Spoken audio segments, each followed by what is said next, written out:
Tell me about, so you were there in Yellow Sea and you were part of the Incheon landing? Yeah. Oh, yeah. Tell me about those days, Incheon landing. How? Basically, on, let's see, about,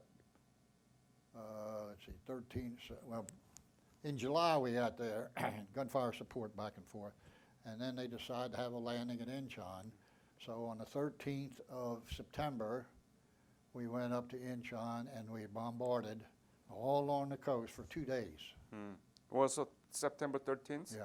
And then on the 15th of September was the invasion. Mm-hmm. And they landed the troops. Right. And there was very few loss. I don't remember if it was hardly any because we had just leveled off, of course, us and a whole bunch of other ships and, bombers and all. So then the invasion was very successful and they went inland real fast. And so on the 17th, which was on a Sunday then, everything was so secured that we wasn't too much on alert. So we were sitting in Incheon Harbor. Of course, they got a tide that's 32 foot, so we could have got out if we wanted to. And 3 planes came out of the north. Weren't identified to, and one of them being a medium-sized type bomber carrying bombs. And they spotted our ship was the biggest one, so they came by and dropped 4 bombs at us. And thank God the guy, had poor eyesight, I guess, because they hit close to the side, we got a little shrapnel, but, and then the last bomb, we had a crane in the back of the ship. The bomb hit the crane, bounced off in the water and exploded, so we were just, good Lord was watching over us, because it would have bounced the other way. That's where we got our fuel and ammunition. So, but that was part we were really scared because we heard, of course, general quarters ringing, and then we heard a bomb, and then you're getting up, getting dressed.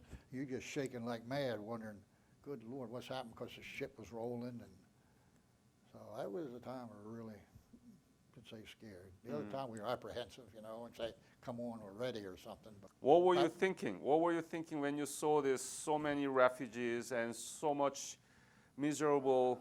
I was thinking, whoop, this war ain't going like it should. There's something wrong here, So the thinking was, of course, we heard there was, we don't know how many, but they say, oh, there's a couple 100,000 Chinese that came across, and so they're coming down and just wiping out everybody. And so, of course, we was thinking, well, how do we stop them, But, of course, being a enlisted guy, you just think that. You don't know what the heck they're going to do.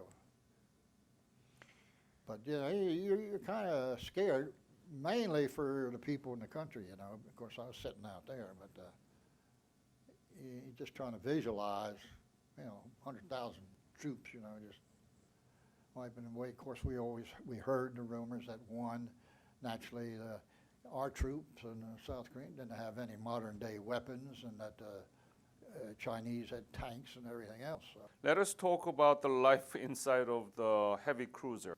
We had just about every kind you want to, We had your meat and potatoes and all. Of course, you get vegetable fruit. With the Navy, you can go out and you got a supply ship. So when you start running low, they schedule you for going out to sea, coming along supply ship and replenishing. So we was pretty, of course, you don't have milk or anything like that. You got powdered milk and all, but fresh stuff,